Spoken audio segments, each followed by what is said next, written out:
at the risk of sounding completely delusional here, my right eye is twitching.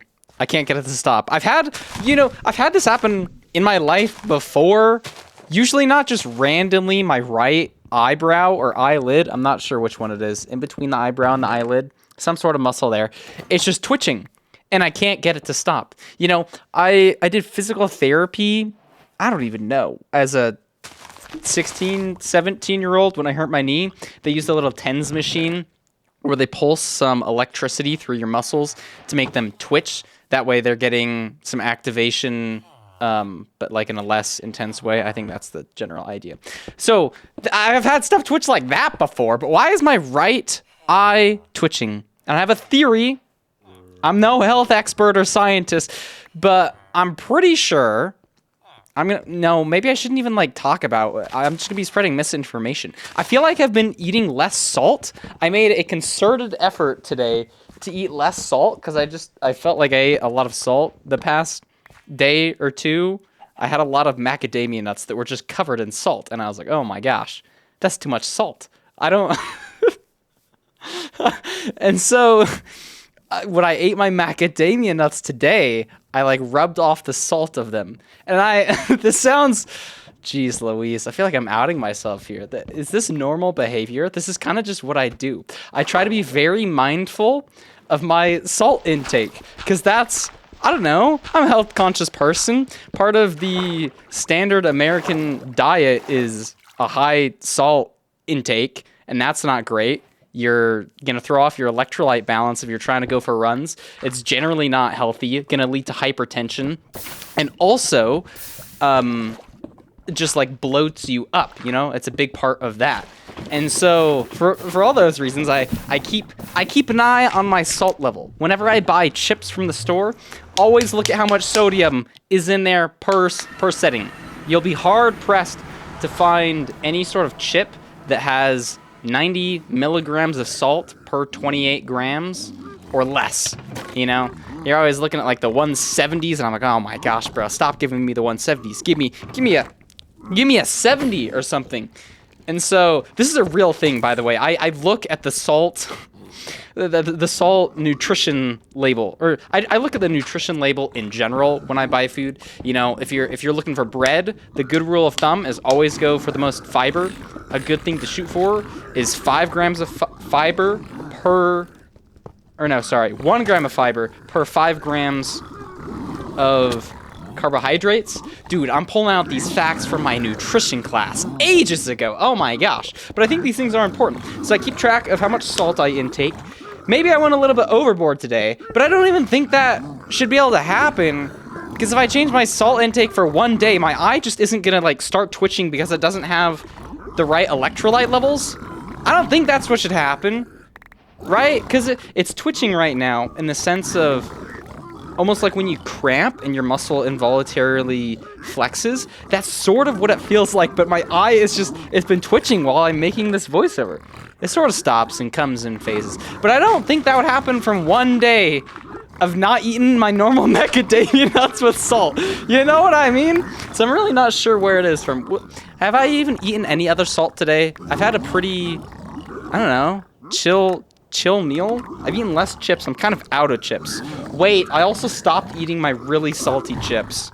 I bought some chips the other day. I'm absolutely obsessed with regular tortilla chips. They're one of my favorite things to snack on and just eat in meals. It's just a good vessel for getting food. You know what I mean? You can grab pretty much anything on a nice tortilla chip.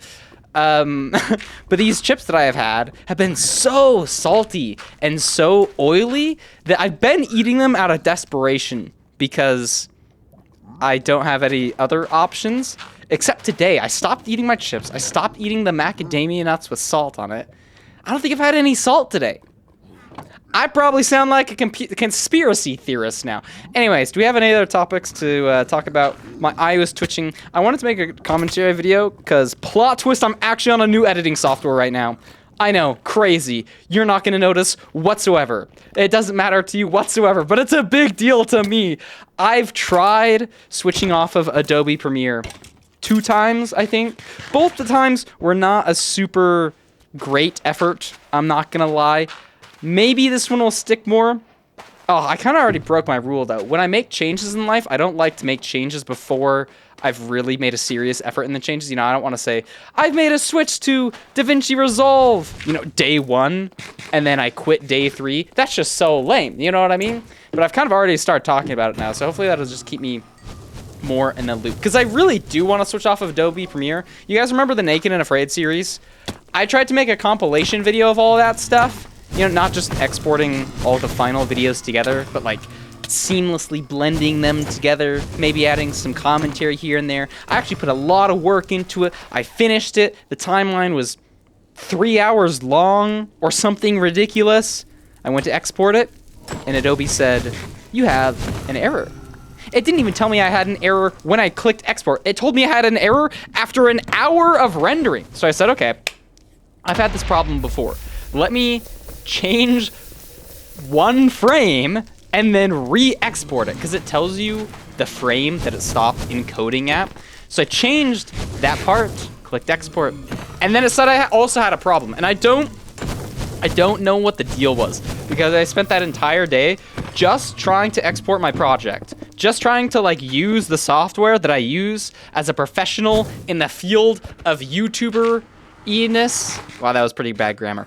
I tried to export it though, and it just kept denying me, bro. It just kept dunking on me, and just not dunking on me. What do you call it when they swat the ball when you're going up for a dunk? Swatting? It just kept swatting me down, and I got sick of it. I gave up on the project, and I deleted all of the editing files, because that's what I normally do when I finish the project, because I just kind of yeet it out of existence, get it out of my life. And so there is no compilation video for the Naked and Afraid series, unfortunately. And ever since then, actually, even before then, while I was editing the Naked and Afraid series, which is just this massive project of 7 episodes, a whole bunch of hours, lots of editing files, combining projects like together in the back end, it just started lagging so much. And even to this day, bro, I click select all to the right of my cursor. Sorry, this is getting like really technical stuff. But I use the select everything to the right key so much when I'm editing. Literally multiple times per minute. And that is just laggy. I have to wait a second or two every single time I need to select everything to the right and shift it over. And it just gets worse the longer I work in the project. You know me, I'm a speedrunner. I try to be efficient. A second or two every single time I use one of the most pressed keys in all of my editing. It's just so bad. And so for that reason alone, I really do not like Adobe Premiere, and that has been the catalyst for switching to a new editing software this time. So surely, hopefully, it'll work. I've actually had a lot of fun just going through the software, seeing all the differences, clicking all the buttons, because if you ever looked at an editing software, it just looks like an insane program. And to be fair, I have a lot of practice, you know, having edited hundreds of videos, but everything is so new, and there's so many new buttons to press and to understand, and I started customizing my workspace, setting up my hotkeys. It's a cool thing, but I'm still not used to it, and so we'll see. Maybe I'll give up on it, and maybe in 2 years you're going to hear me talk about, I'm going to try to switch to DaVinci Resolve again, but hey, maybe this time it'll finally stick. And what did I start this commentary video talking about? My eye twitching and salt intake. Is there any way to tie those things together?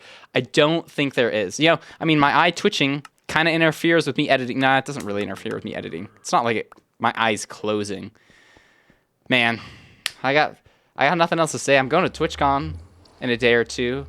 Why can't past me have just done this nav better, bro? I actually entered so fast and then just totally blew it on the nav. I'm back in a place that I started before. I just didn't have any good spikes, which was a little bit unfortunate, but I think this ends up being a pretty decent time. I played a decent amount of rank today to get this run. I mean, not to get this run, but all of my speedrunning lately has felt kind of bad on the mechanics. Baby mode mechanics. I don't know, even when I'm looking back at this, I think my decision making has been getting better, but my actual mechanics just don't really look impressive. And they don't need to, I guess, but they don't feel great. And I think it really shows with zero cycling. Look at me, I built the setup wrong. I'm not even speed bridging. The timing is fine, I guess, but like that double bed, bro, it's just, I don't know. It's just kind of bad all around. I mean, I still got the run off, and it's a low 10 time, so that's freaking awesome. But my mechanics, I don't know. They feel like they just kind of evaporated because I've been trying to focus. I've been trying to like focus on making good decisions and not going fast or being flashy. And I need to get back to, I'm just slow mechanically everywhere throughout the whole run. I don't know if anybody else knows that, but that's what I noticed. Anyways, I'm gonna end this recording and I'll see you in the next video. Okay, peace.